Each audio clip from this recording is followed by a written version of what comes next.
أين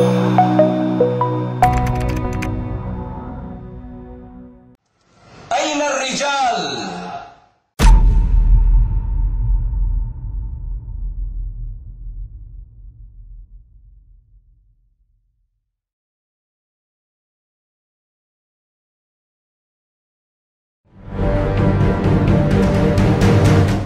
بسم الله والحمد لله والصلاة والسلام. به نام الله، ستایش مر الله را. درود و سلام بر پیغمبر الله، عائله ایشان، صحابگانشان و کسان باد که به ایشان یاری کردند. شهادت می دهم که نیست معبود جز الله و محمد رسول اوست. ای پروردگارم، سینه ام را کشا، کارم را برایم آسان گردان و گره را از زبانم کشا تا سخنم فهما گردد. من امروز درباره کلامی نوی به پایان الله و آن هم باشد سجده کن سخن خواهم کرد. اهمیتناکی این کلمه در چیست؟ سجود این تسلیم شوی است، یعنی معنای سجده کن تسلیم شو می باشد. الله تبارک و تعالی در قرآن این کلمه را یک چند مراتبه ذکر نموده است. مثلا در آیتی آنهایی که آیت‌های الله را شبانه می‌خوانند و سجده می‌کنند، چطوری که من قبلا بیان نمودم، معنای لغوی سجود تسلیم شوی می باشد.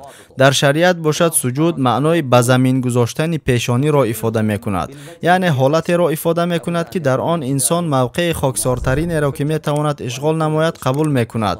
اگر سجود برای الله سبحانه و تعالی انجام یافته باشد، پس انسان را به حالت می‌درآورد که در آن او به پروردگار خود از دیگر حالت‌ها دیده بیشتر نزدیکتر است. این است سجود و چنان است مقام آن. اگر سجود را به الله انجام دهی، او تعالی تو را بالا برد و اگر به او تسلیم شوی صاحب نیرو گردی. حیات خودش چنین است که از اول تاریخ بشریت ضعیف به قوی تسلیم می شود.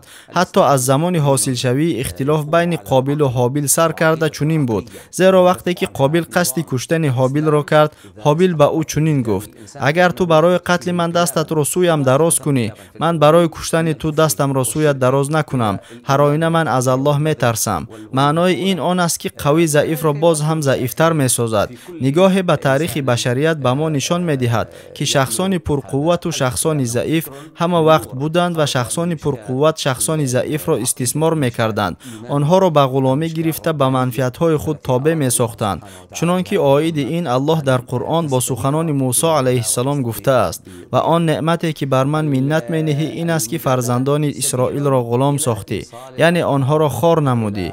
همین طور سجود در شریعت و عقیده معنای خود را داشته، معنای تسلیم شوی به الله سبحانه و تعالی را و پیروی چیزی را که شریعت اسلامی تقاضا میکند ifade میکند. چنانه که عرب ها میگویند کشتی به باد سرخم کرد، یعنی به باد تابع شد و به سوی شنا کرد که باد وزید. اگر تو به الله سبحانه و تعالی سرخم شده باشی، پس تو او را عبادت میکنی و به او اطاعت کنان و طبق فرموده هایش عمل کنان با راه او روانه میشوی. وقتی که اسلام آمد، آن به موضوع های سجود و اطاعتکاری معناهای نو بخشید. انسان نباید از گذاشتن پیشانی خود به زمین که در عبادت الله انجام میدهد احساس نفرت کند. برعکس او باید از آن کسی نفرت برد که به الله سرخم نشده، جز الله سبحانه و تعالی به کسی دیگر سرخم میکند و پیشانیش را به زمین گذاشته سجده میکند.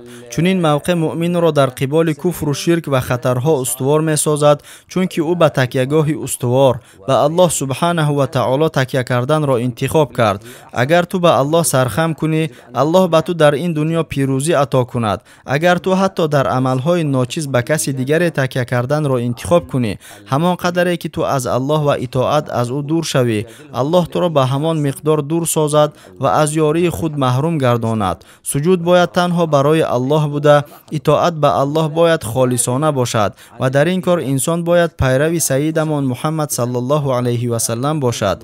این است معنای کلمه سجود. معنای ظاهری سجود این اطاعتکاری است، اما اگر آن به خاطر الله انجام یابد، آن معنای قدرت، مرتبه عالی، بزرگی درخشان و موقع استوار را ifade می کند و این کامیابی و فرحمندی هم در این دنیا و هم در آخرت می باشد.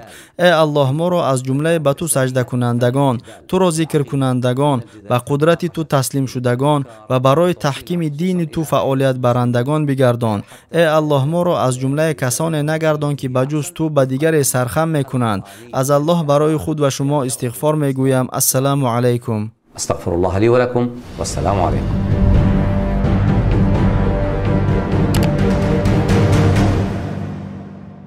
тамошобинони гиромӣ, агар хоҳед ки наворҳои мо зуд ва бардавом бароянд, пас зер кардани тугмачаи лайкро фаромӯш накунед. Албатта дар шабакаи мо обуна шавед ва видеоҳои моро ба дигарон бирасонед, зеро расонанда мисли амалкунанда соҳиби мукофот мегардад.